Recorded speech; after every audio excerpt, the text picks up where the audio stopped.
Hello and welcome to Inside Indiana Business. I'm Gerry Dick, coming to you this week from downtown Indianapolis, just outside Gainbridge Fieldhouse, where once again the city and the state are preparing to be in the global sports spotlight. Halliburton steals it into the open floor. He got it to Siakam, who threw down the right-hand tomahawk. First, it was the Indiana Pacers' magical run in the NBA Finals that took them to Game 7. Now, the ball bounces to the best women's basketball players on earth. Indianapolis hosting the WNBA All-Star Game, which is just part of a jam-packed weekend in the city, one that celebrates hoops, culture, and bling.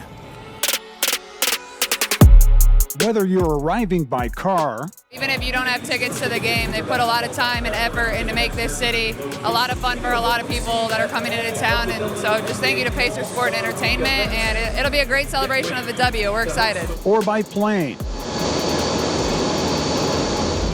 It is incredibly meaningful to see the WNBA showing up so powerfully with our own WNBA Indy home court at the airport.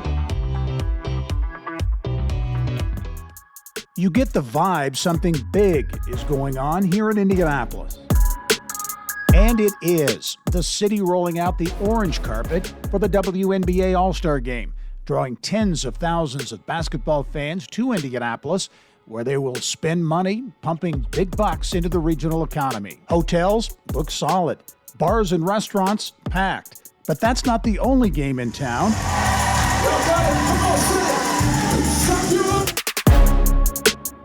Indiana Black Expo celebrating its 54th summer celebration.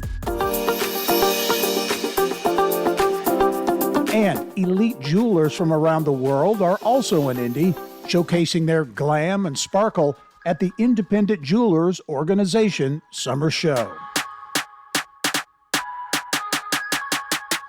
Downtown Indianapolis certainly buzzing this weekend, and we begin our show this week with a key person, a key player in putting together the WNBA All-Star Game in Indianapolis, the CEO of Pacers Sports and Entertainment, Mel Raines. Mel, it's always great to see you. Thanks for having me on, Gerry. Okay, Gainbridge, in the area around Gainbridge and downtown, this, I assume, has been a madhouse between, the NBA Finals, hosting here just a few weeks ago, and getting ready for this big game. Yeah, it really is. I think we're wrapping up what's been a couple of months between the Eastern Conference Finals, the NBA Finals, which were a great training for us for WNBA All-Star to get ready to hosting this summer event, and couldn't be better for downtown for us to be able to have this much activity in Gainbridge Fieldhouse. As you look at the activation downtown with local businesses, the signage, all the things that people have noticed and are noticing as they come downtown, very substantial.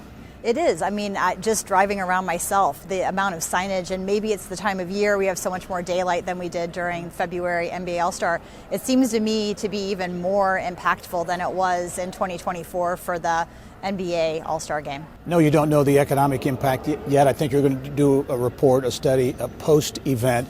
But generally speaking, as you look at the economic impact and the impact of visibility on Indianapolis of this game, what does it mean? I mean, it's an incredible thing to be spoken about on the news. This week we had a game on ESPN, the Fever did, and they were talking about the All-Star Game in Indianapolis through the whole broadcast, and that's happening all over the country this week. And so that all adds up to real dollars in terms of our economic impact for the event. We will do the study. I know that the bars and restaurants will be very full this weekend. There's a lot of private events, and I think there's a lot of people coming downtown to enjoy this. So I'm excited to see what that is. It's a different event than the NBA All-Star Game. It's certainly not as long, but I think we'll have a proportional impact as we did to the NBA All-Star Game. And as you look at downtown Indianapolis, another major event, Indiana Black Expo, the summer celebration going on at the same time.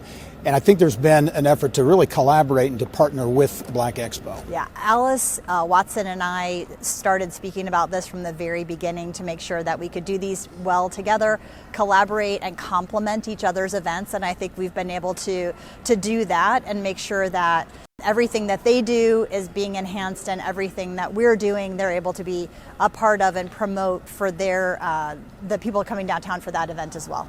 What does this event do? I know we've talked about this before. The Indiana Sports Corporation, among their goals for the next 25 or so years, is to make Indianapolis the epicenter of women's sports. What does this event do to that effort? Well, in order to become the epicenter of women's sports, you have to host the most premier women's sporting events in the country. And I would say that the WNBA All-Star Game that we are hosting and the Women's Final Four are two of the biggest. And so we've got those on the calendar, and we'll do those very successfully, I'm confident, and then we'll go on to the next thing. But I think that they're a pillar in what the Sports Corp is trying to do. Mel Raines, President and CEO at Pacer Sports and Entertainment. Thanks for joining us. Thanks, Gary. The All-Star against the second-year player. 3 seconds. Catchings for the win. Got it! Well, Tamika Catchings is considered the first queen of the court in Indianapolis, the 10-time WNBA All-Star. Tamika Catchings comes up with the loose ball, goes the other way, less than 10 seconds in the OT. She gets the layup. 4-time Olympic gold medalist, Naismith Hall of Famer. And Indiana has won the WNBA championship for the very first time. And a member of the 2012 Indiana Fever WNBA championship team, played all 16 seasons of her pro career in Indy.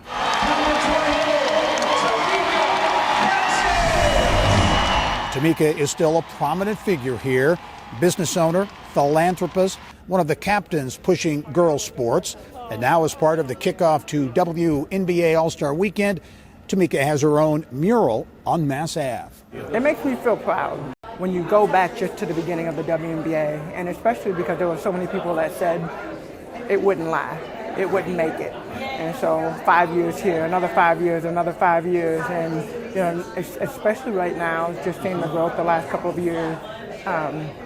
I think I'm most proud just to see the women continue to grow. The artist who created Tamika's likeness on Mass Ave, street painter and muralist Nate Baranowski from South Bend. Well, coming up next, how professional basketball is fueling a new business district that is emerging around Gainbridge Fieldhouse. We'll have more from downtown Indy when we come back.